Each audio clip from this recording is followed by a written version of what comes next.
Good evening. Thanks for coming out today. We are happy to have, Kumar's like, no, I'm sitting. We're happy that you all could come out and be with us today for our Entrepreneurship Speaker Series. And we are delighted to have with us this evening Kumar Arora. Kumar is a serial entrepreneur, investor, and consultant behind many startups and brands. Some of his ventures include Sora Sushi, ILTHY, FutureLAND, and many more that he will tell you about.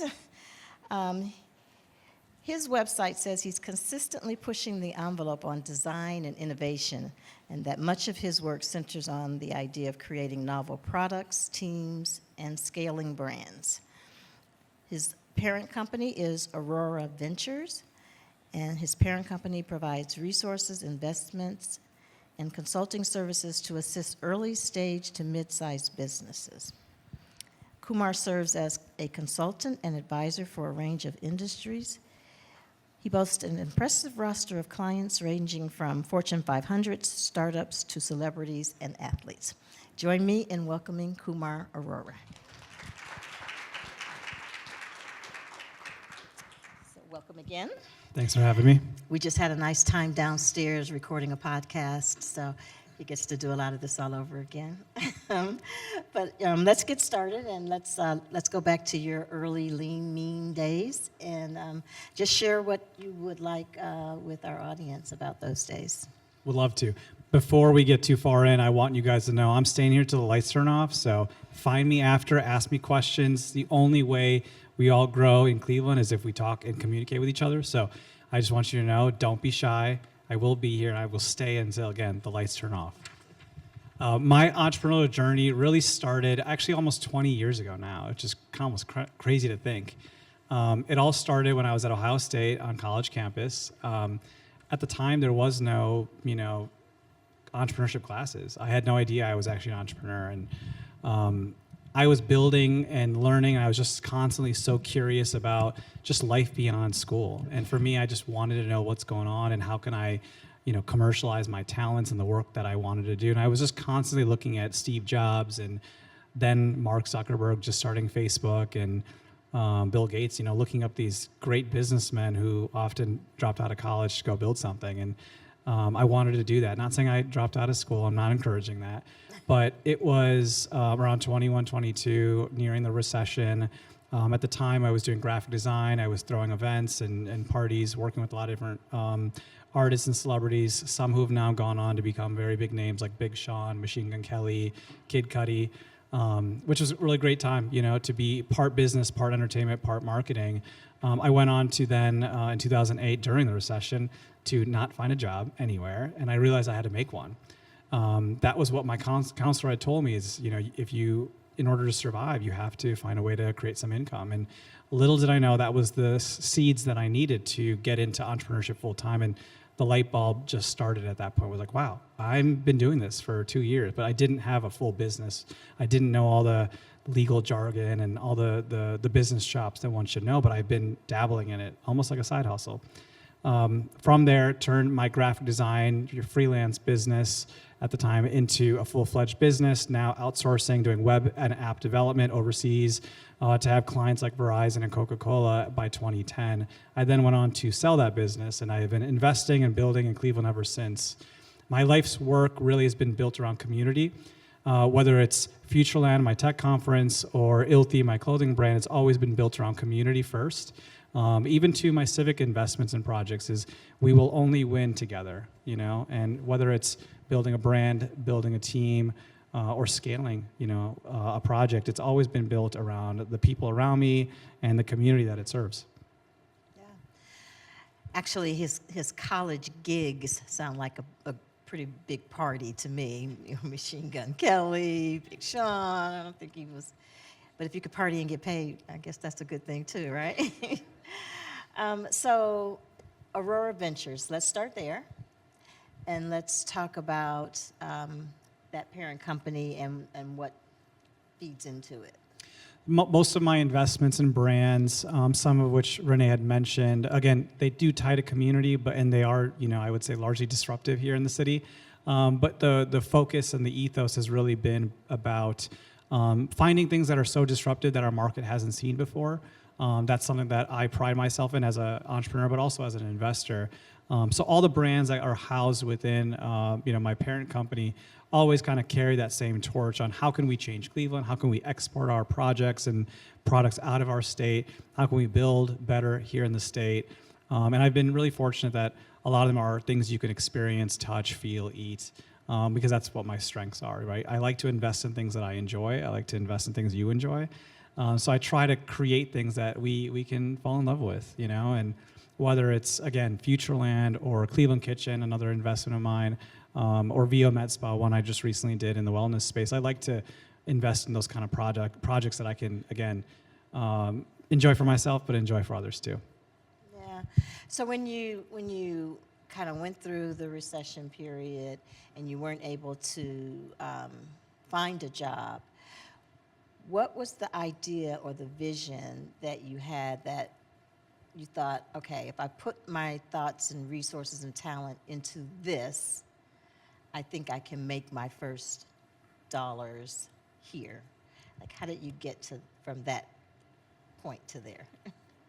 It's almost weird when you have talks like this because you're also talking to your younger self, I didn't know that at the time, but I look back on, younger Kumar and what he was thinking about. And in the end, if you are passionate about something, if there's something that you absolutely love to do, the first question is, how do I commercialize this?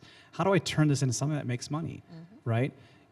If you do that, that is the first step towards a business, right? Is commercializing your product and then getting it to the masses and hopefully scaling it, right? And getting repeat customers, right? So if anyone out there is thinking about a business, thinking about a project, your easiest answer is, what do you love, right? What are you passionate about that is not necessarily money making, right? When I think about even before college, even when I was in high school, I dreamt of owning a video game studio and developing video games, right? Never been done in Cleveland. Someone's got to do it. It's still on my bucket list. I will do it one day.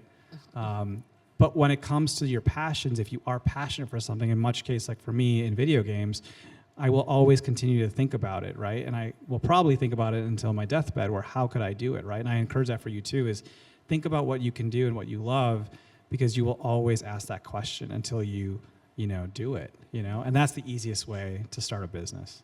Yeah. So how many of you have taken our Discovery Track class? Show of hands, how many of you? So in that class, we talk about turning your passion into profit. And that's, for folks that have an idea or have been thinking about something and been sitting on the sidelines or wondering, how do I commercialize this thing that I like to do, that I love to do?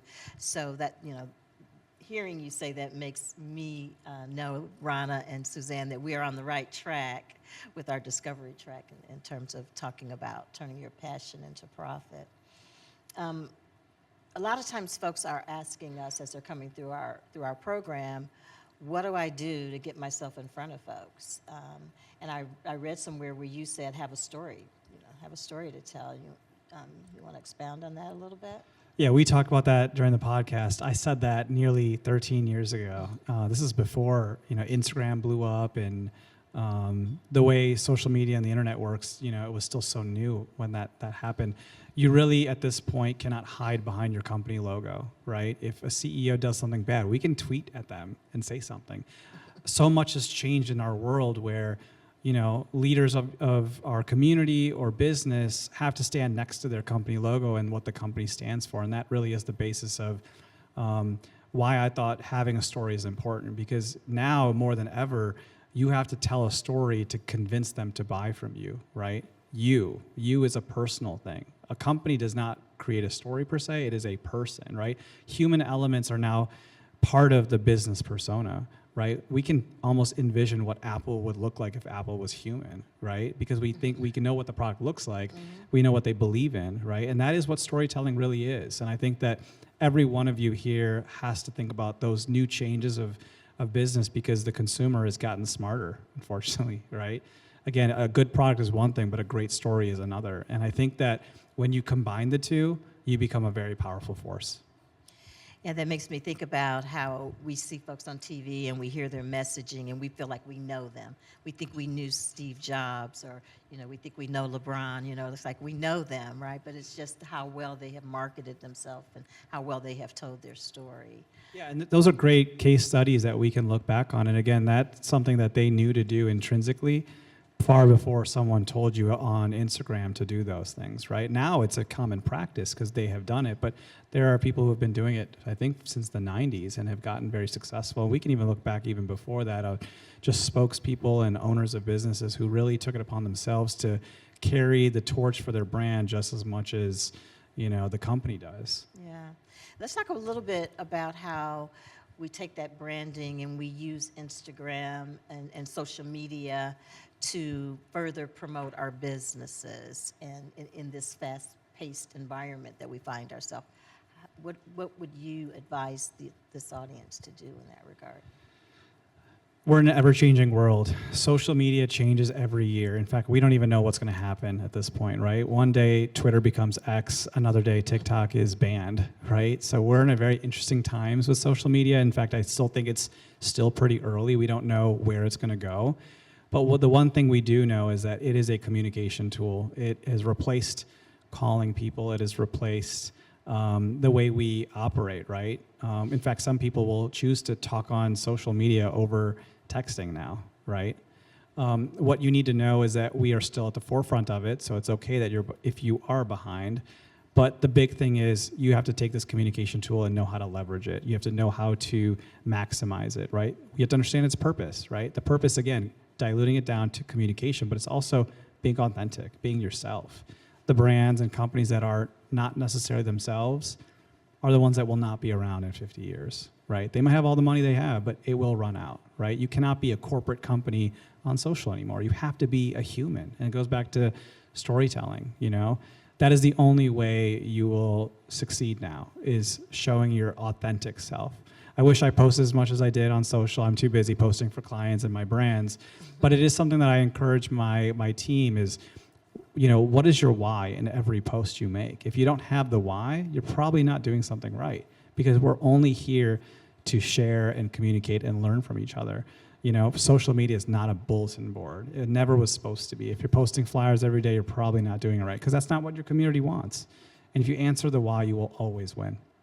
So we should be talking to the audience as opposed to giving them something to read. Can I take that? Well, not just talking, but it is a two-way street, right? If you look at TV and radio and previous traditional marketing, like, you can blast your message, but you can't hear what they're telling you. For the first time in our lives, we can actually talk to our customer and ask them what's wrong. How can we make it better? Can we invite you to an event? Right? Can we ask for your email or phone number? You couldn't do that in a TV commercial. It's a very powerful tool. In fact, the brands that are doing that today are the ones that might challenge the Goliaths that are out there, because they're too busy running ads in the newspaper still, or on TV commercials. I do believe that two-way street that exists now is so powerful, and if you're missing out on messaging your customers, getting them to know about things, and getting them to kind of talk to them at a human level, you miss out on that, you lose a lot, And I encourage any one of you who has a small business, a side hustle, get in those DMs. Try to send 10 a day. 10 a day times 7 is in a week is 70 messages a day, right? 70 times 4 weeks of that is 300 customers. No excuse why we couldn't do that. You can set aside 5 minutes to message 10 customers a day. Just checking in. How are you? Did you enjoy your product? What can we be doing better, right? And just keep that communication going. That's how people fall in love with you. And if you're just starting, you're introducing your client, your product or your service through these DMs. Yeah, exactly. So, yep. All right, let's take a little bit of a detour, because the journey is never a straight line, right? Let's take a little bit of a detour and let's talk about Cleveland Hustles. He's done some fun things, Machine Gun Kelly and LeBron and Cleveland Hustles. Let's talk about that, and how does that play into your entrepreneurship journey? So I was on a TV show, it was almost 10 years ago, 2016, great year for Cleveland, and I got casted on a show called Cleveland Hustles. It was number 2 on the network on CNBC at the time, and very fortunate LeBron and his team actually casted me and picked me as one of the youngest investors. I actually became the youngest investor ever on television. and the first Indian American. So, big thing for diversity in our region. I lived in LA at the time, and I actually joked with Renee. I am now a washed-up reality star. So it was a great time for our city and just the opportunity to film my daily life as an entrepreneur and investor and help build other brands. And who would have thought even now 10 years later I'm still working with the camp, and now we serve them for their museum that's in Akron, and we help develop their merchandise for the foundation. So really great opportunity to connect our small business still to LeBron's camp. And it was just a great time to film that. You can actually go ahead and actually see it. It's on YouTube TV and Peacock still today. And I was telling Renee too, it's actually aired in almost every country. I haven't seen the other languages they put me in, but they have it in every country, so it's kind of cool to see that. But it was a really great experience for me to learn not only a lot about myself and where I was at the time at 29, 30 years old, but also get to see so many entrepreneurs trying to figure things out, right? How could I be helping them at that time? But even now, how can I carry that story forward on helping them and continue to help them? Because we have so much work to do in Cleveland. The only way we're going to do that is to help each other, And it was just a really great experience. So I encourage you guys, if you want to do, go back in the past and see that what we did. It was almost like Shark Tank, but a Cleveland kind of style to it. Yeah. But it was a great time. We actually ended up investing nearly $1 million on that show in the Gordon Square area. Yeah. And so we have pitch competitions here and on a much smaller scale, but every time we have a pitch competition, it is an opportunity for you to practice your elevator speech, if you will, or your I ran into you on the street speech, and making the most of all of the opportunities that you get and building your way up to participate in something that has much greater prizes than we are right now able to offer. But so I do encourage you all to participate in pitch competitions, and the more you do, the better you get at it, and the easier it becomes to tell others about your product. So I know that we talked briefly about Old City Soda, and one of the companies that Kumar invested in while doing Cleveland Hustles. But can you tie that into that experience into what kinds of things would you today wish you had known then, and what would you tell your younger self now that you've had all this success? It's funny because I didn't listen to myself, and what I'm about to tell you is don't get into restaurants or bars.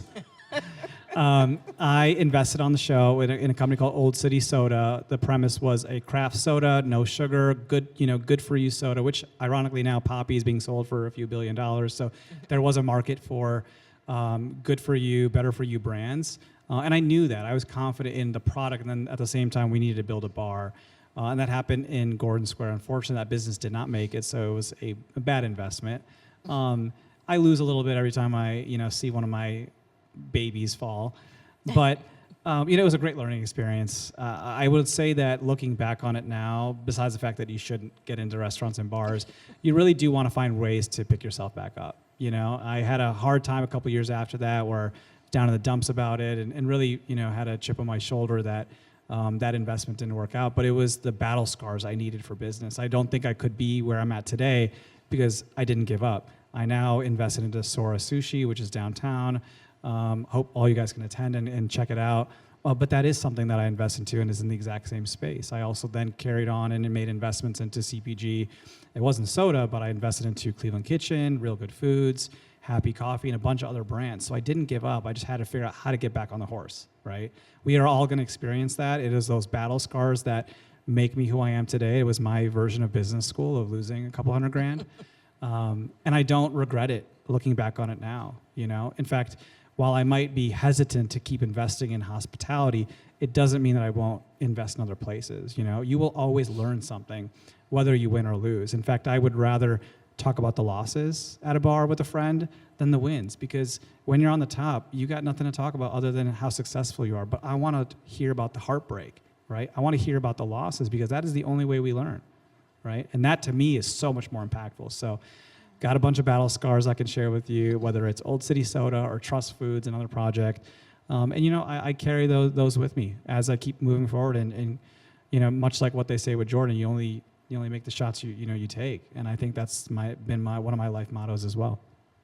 So I am confused by Kumar saying don't get into the restaurant business, because he's got this really successful Asian fusion, am I saying it right? Asian fusion restaurant down in the Flats, Sora Sushi, and it's real. I'm not a huge sushi fan, but we had a meeting down there, and I was convinced that I should try this, and it was really good. And it's a wonderful atmosphere, so sometimes restaurants work. And go visit, it's a wonderful place. Let's talk a little bit about access to capital. We hear from our entrepreneurs that that's their number one problem, is access to capital. And how do they go about it? When are they ready? And then we talk a lot in our classes about, are you really ready for the capital that you're trying to access? But can you talk to them a little about that? For sure. I feel your pain. It is definitely an issue here in Northeast Ohio, is how can you get the funding you need to start an idea or build your business, or even scale and start to hire maybe your first few employees. It isn't easy, and there's other markets that we're competing with, whether it's even closer like Columbus or Cincinnati, or the big ones like New York and LA, who do have the access to capital. What we do have here is heart, right? We do want to help each other, and we do want to win. And we know that we are in a different ecosystem.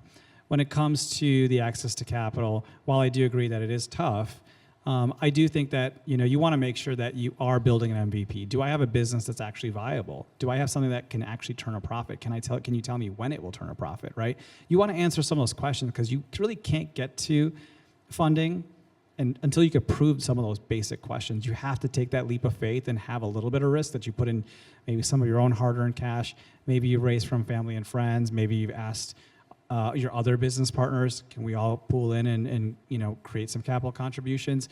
If you can do some of those basic steps first and prove that this business can work and show it, then every bank, every lender, every investor will want to get behind you. And you really want to answer the MVP first, right? I do think that small business is sometimes easier than startups to some degree. Startups are in what we call blue ocean, where it's a little newer and different, whereas red ocean is a little bit more competitive, more tried and true, a little bit safer, but there's a lot more competition, right? That's why they call it red ocean.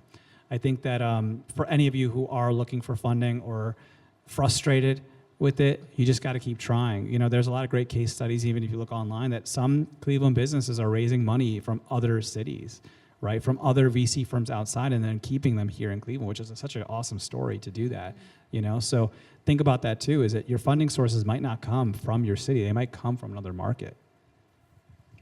There's a couple more here, and then we'll let the audience ask questions. I know that you're very involved in FutureLAND, more of a civic project, but you want to talk a little bit about FutureLAND? For sure.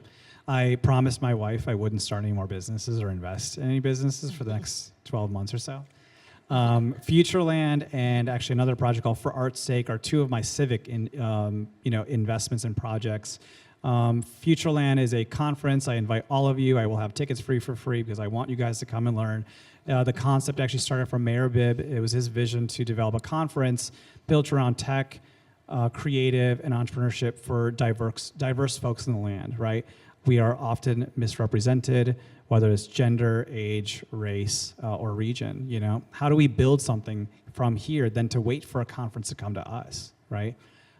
We have to learn and grow together if we want to win, and do it from the ground up. So when we came and learned about FutureLAND and kind of built it from the ground up, it was for me an opportunity to tell myself I can do this, not necessarily for me, but for me 20 years ago. That's why I had to move away, right? How do I build something so we can leverage and build and learn from, but also our next generation? How do we get them to stay in Cleveland, right? Things like FutureLAND are part of that story.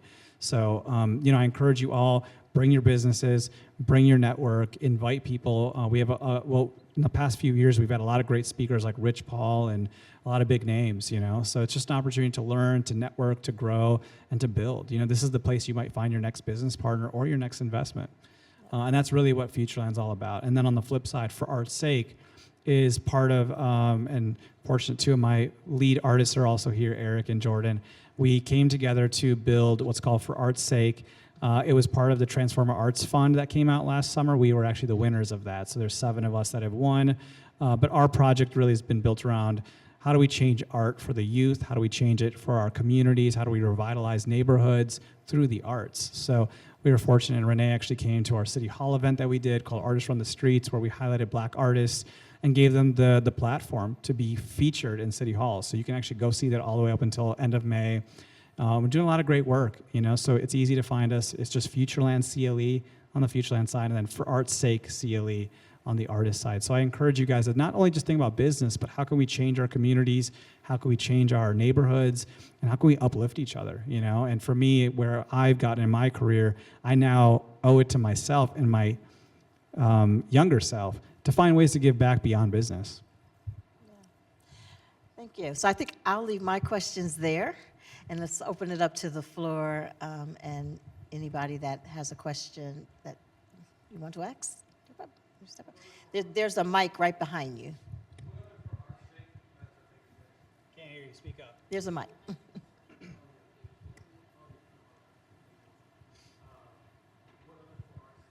It's not on. I think I got the question. All right, good. I'll say it one more time, Sure. just for the mic. What other For Art's Sake events can the general public be a part of? There's a bunch of events coming up. Again, all of the work we're doing is based around transformative arts. How can we change our communities and focus on social impact through the arts? We've got a couple coming up. April 11th, we're doing a basketball court mural called The World Is Yours. Beautiful mural is going to be created by Glenn Infante, another one of our lead artists in the Huff neighborhood, right next to Riddall Farms in the Otter Park playground. I would love for you all to come. It's totally free to attend. We'll be doing a full court activation there where you could see the mural itself. And it's a very beautiful piece of a mother holding up her son right on Black Maternal Health Week, which is a huge crisis here in our city. For those of you who don't know, I believe it's 1 out of every 4 Black moms are dealing with some sort of fertility issue or pregnancy issue. These are the types of things that we need to focus on for us to succeed. All neighborhoods and all sides of our city have to not only be successful, but also be healthy. We are, and like you said earlier, we are in the medical capital of the world probably at this point, but yet we have these issues in our backyard. So very powerful work that the For Art's Sake team is doing, and Infante Arts. And then from there, we're moving on to projects in mental health at the Baseball Heritage Museum, focusing on chess and art and how that can help the youth. All the way to physical health with the Cleveland Marathon and how we can encourage people to run and take care of their bodies. So we're working through every type of kind of challenge that we see, whether that's mental health, physical health, Black Maternal Health Week, empowering musicians with a festival we'll be doing in September. There's a lot of great events we're doing. I encourage you to take a look at our website.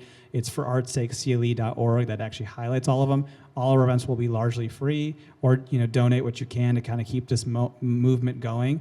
I hope that For Art's Sake will live on after this fund, and if not, I hope that you guys will see the work we're doing to think through how can I empower my communities through the work that I do too. Yeah. Did I answer your question? Right behind. Oh. Yeah, you, and then Stand up. Oh. Tell me a little bit about when I hear someone say serial entrepreneur, I feel like that's me, right? Because I have 2 companies.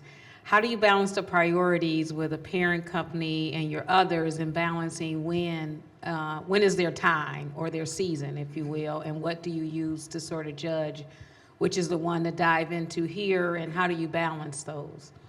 Do you guys ever see that meme of like a dog in the kitchen and the whole place is on fire? That's serial entrepreneurship in a picture. No, I'm just kidding. no.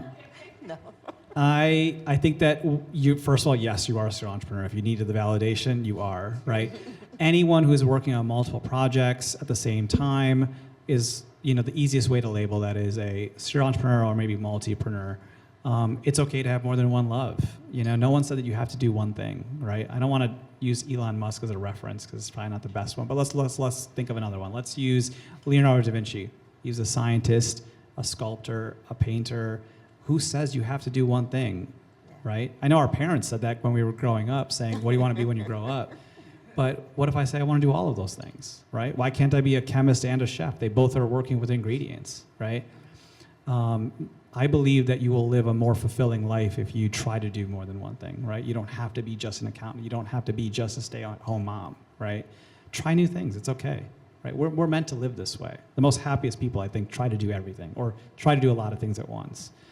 But when it comes to entrepreneurship as a whole, for me, what's been successful is I'm not making huge investments where I'm largely more than 50% of my investments. Some of them are as low as 33, some are as low as 0.1%. It's really about balancing the load as my parent company. Some of them I have more stake in, which I have more involvement in from a day-to-day perspective. Others are much more passive, where I'm only doing a check-in once a month, once a quarter, sometimes once a year, because that's kind of how my business is built. But for you, your question was, how do I balance my priorities? I'd say go where the money's at first. That's usually your answer. But secondly, also go for what makes sense for you in the time, because some businesses could be seasonal, some could be passive, you know? So it really just depends on what you have, and I'm happy to chat with you after and help you kind of navigate that. My question is, during the pandemic, I had to close the business because of social distancing.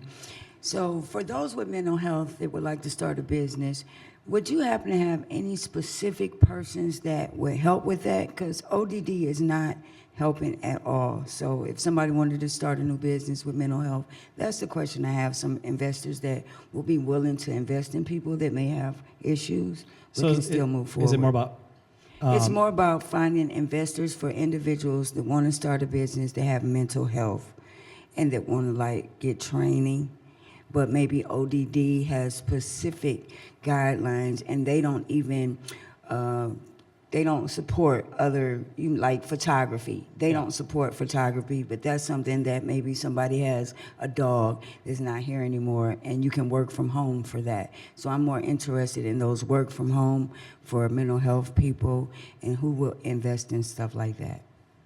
I don't, maybe Renee, you know some of this. I don't know of any programs that might exist. I'm sure there are things, but you know, we're in a world with at least the internet, with the abundance of technology, you know, to be able to learn things. I think that our world is becoming more remote than ever in some ways, and I don't think that's a bad thing. I think that it's possible one could create an income without necessarily having a brick and mortar that might close down, like you said, and the opportunity to learn a new skill, pick up something, work remote, even things like Upwork and Fiverr, which are more on the small side about the service gig economy, do exist today, which anyone could really pick up at this point and offer a service and then continue to optimize and get better, right? So to your point, you know, I don't know about the programs per se, but my default answer would be the fact that, you know, when I started, I didn't have YouTube. YouTube didn't exist. I couldn't just look something up to learn it, right? We now have that ability, right? I think that you know, in your case, you know, things are at your fingertips to some degree. You know, if they're not, I know there are resources to be able to get to a computer and learn that stuff. And I think that, you know, within the right community, you can find that too online. You know, of how do I learn? I actually spent some time on Udemy. It's a great resource, much like Khan Academy, where you could take a quick course for $50 to learn social media marketing, right? And I've taken a couple of those courses early on some more complex things I wanted to learn, and I don't think I could have done that easily. Yeah, it okay. sounds to me that like that is something that needs to go through a nonprofit organization, and that you need to write grants for. And so I would suggest you look at our foundations, or it's probably not the best environment to look at government grants because those are being pulled back, but look at some of the private foundations would be my suggestion for that. All right, thank you. Mr. Mayor. The other day I saw a quote, and it's just sticking with me, and it is, "Vision is the art of seeing what is invisible to others." So I know in your journey there has been situations where people did not see your vision. Where do you get the inspiration from, and how do you shut them down so you can keep moving forward? Did you guys hear that? Let's say that again for everyone. Okay. Just the proverb or the quote. The quote, "Vision is the art of seeing what's invisible to others." So you're looking beyond, you can see something that other people just basically have no idea about, but they're going to tell you, no, you can't do it, you can't do it.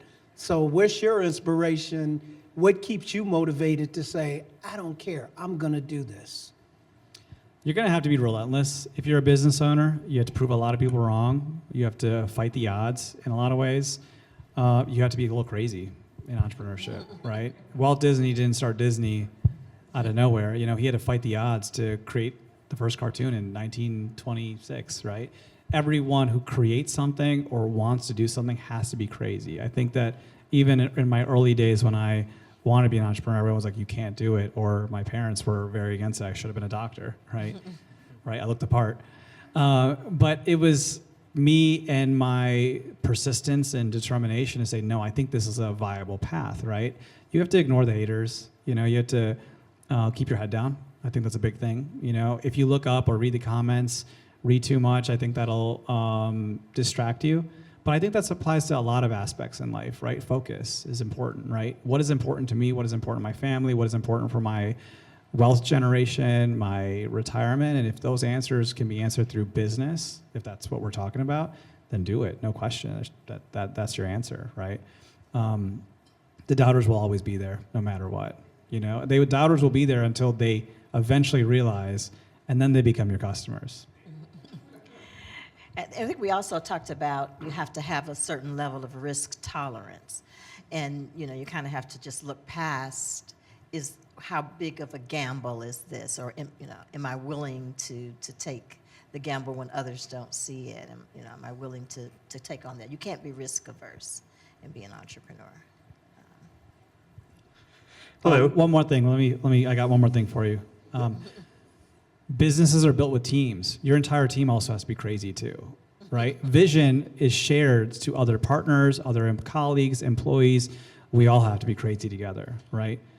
SpaceX or Apple wasn't built by one man. It was built by teams who all went crazy, focused on one thing. I think I share that craziness, or I impart that craziness onto my team when we are so committed to a project or want to get there. That is something to think about. Your jobs as leaders, or even when you work with your colleagues, is to share that craziness and share that vision, right? Because if we all swim in the same direction, we will make change, right? So that's part of it too, is vision has to be transferred.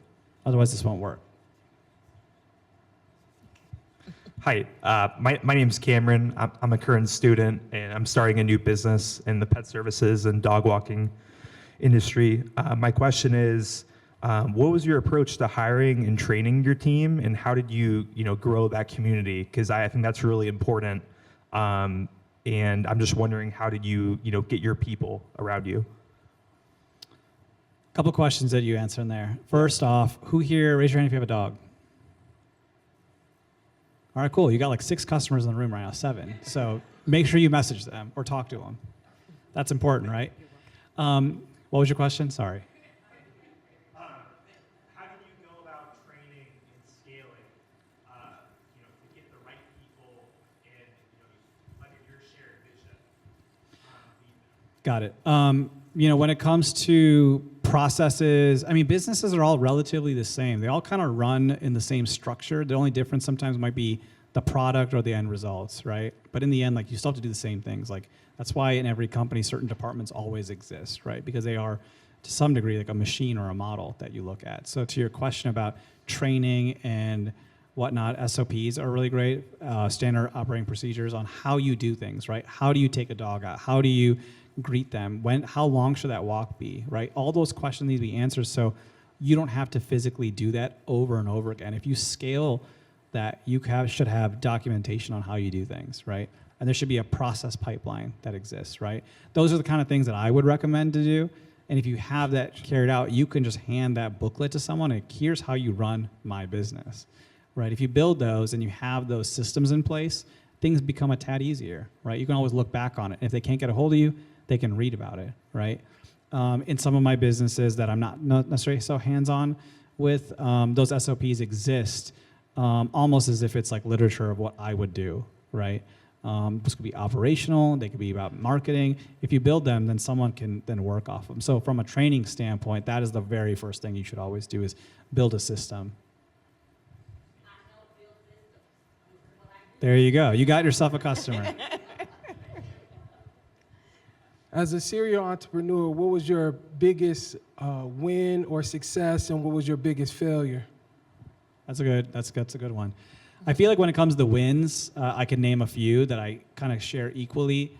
My time at Real Good Foods, I was their CMO when I lived in LA while I had my businesses too, and we were able to build that business to a few hundred million, which went on then to go on to NASDAQ and, become public. And serving my time there for 2 years, building that business was very fun. And we were inventing things like keto ice cream and, cauliflower pizza and just really getting radical. Again, all that stuff that I love to do. And you can go into any grocery store and any store and they're there. We're in Costco, we were in, Walmart and whatnot. So watching that scale and grow was phenomenal experience. I was able to take some of those ideas and then carry that on to other brands. Again, my time on Cleveland Hustles, not necessarily that was a business, but what a great time to be able to highlight my life for 9 months on camera, More recently, I've just been really excited about my agency called The Underdogs. We've been doing a lot of great work, with the Circle East District that's opening up on the east side, transformational neighborhood that we're part of, doing their marketing and creative, all the way to something as simple, not so simple, but MGK Day. Our team was behind that as well. A charity festival we put on, really to help CMSD, and all the money went back to, the school district. And last year we had, besides Machine Gun Kelly, we had Travis Barker come through. We had Jelly Roll, just a lot of great people. We took over West 6 and had about 9,000 people there, all in a 3-week span of execution. So it was really an effort to highlight our businesses, change our communities, and just do good. So Underdogs has been a little close to my heart lately. I feel like back to the idea of having many loves. I think that it's hard for me to name one because I've had so many great milestones in my career.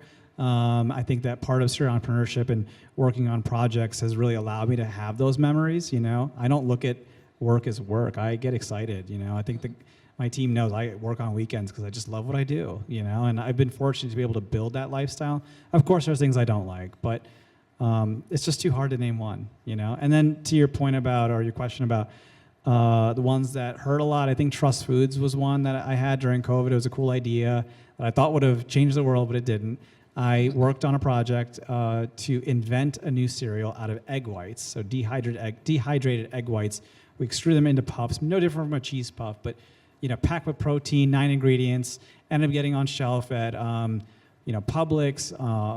We almost got to Walmart, and I did this in the middle of COVID because I was just going crazy. How do I create a healthy cereal while we're all dealing with a sickness? And little did I know avian flu would show up and make eggs go up in price. And now it's going to cost me $12 to make a box. Not feasible, and I had to close that business. So that one hurt, because I really wanted to change the world. That doesn't mean I can't go back and do it again, but what didn't work in that current timeline, and I'm glad to see that companies like Magic Spoon and other brands have gotten into retail and have been able to carry the weight to bring better for you brands. But it doesn't mean I can't give up, but I've got some losses too.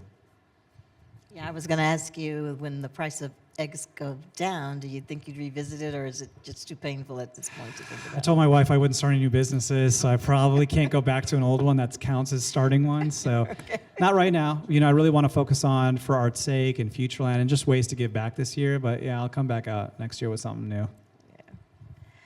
All right, just one last question, and then we're going to wrap this up. And do we have one back there? Okay.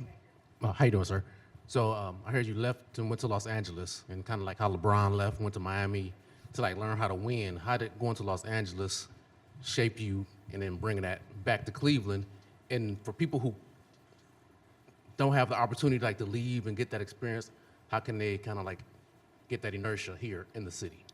I'm going to answer it backwards, just so we can answer the latter half of that. I encourage you all to travel as much as you can, even if it means just driving to another city, right? Experiencing as much as you can creates these new synergies and synapses in your mind to think about things, right? I wouldn't have thought about sushi if I didn't live in LA, right? And how do I bring better sushi to our city, right? So traveling really, for me, sets me on fire because that's where I get my ideas. It gives me time to think while I'm at the airport, and it allows you to experience life, because you only know so much that's in your bubble. Those who travel, I think, can ideally bring those ideas back, so that's the first part of it. But for my time in LA, when I was dealing with a time in Cleveland, before 2016, I would say, it was a much more different world in Cleveland, I think, at that time. It was much more dog eat dog. I think that people weren't as receptive to work with each other. The idea of supporting small business didn't really exist. So I was losing faith in Cleveland, right? I was losing faith in the work I was trying to do with ILTHY and a lot of my brands at the time. So I, at the time, looked at LA is the opportunity to, go somewhere where the grass is greener, I don't regret my decisions on leaving, but what I will say is now that I came back, I feel, and this is what I want to give back to you guys, is that when you leave to another city and you come back, in some respects I see in color while everyone else still sees in black and white. That's a really important thing. I see in color while the rest of our city sees things in black and white, because I've experienced something, and I'm trying to get my friends and colleagues and partners to also see in color too. I don't need them to live in LA for 5 years. I can tell them what I've seen and hopefully get them to see how I see too, right? There is so much more we could be doing in our region. There's so much more we could be doing with startups and businesses. We can be finding ways to raise capital. We can build things like FutureLAND. We can build things like Sora. The idea is that we could recreate what we know and make them better and optimize. We can find a way to ship our products out of our state. How do we do that, right? I think about those questions now. So, seeing in color allows me to move differently. I can call or go to City Hall very quickly to make things happen. Our mayor wants that. He wants a open door policy, right? There's so many other people here. You can start to look at them and realize this person sees in color. I want to be closer to this person. I want to see in color too. Imagine if you lived in a world where it was black and white all the time. That's the world that we thought Cleveland is. It's time for all of us to see in color in order for us to innovate and thrive, And much of my work, whether it's in streetwear or the tech conferences, that's me giving that to our city in order for us to all evolve and become better. So thank you, Kumar. I think that if all of you start your businesses here, you will bring a lot more color to Cleveland, and we will be the vibrant community that Kumar sees. Let's thank him for.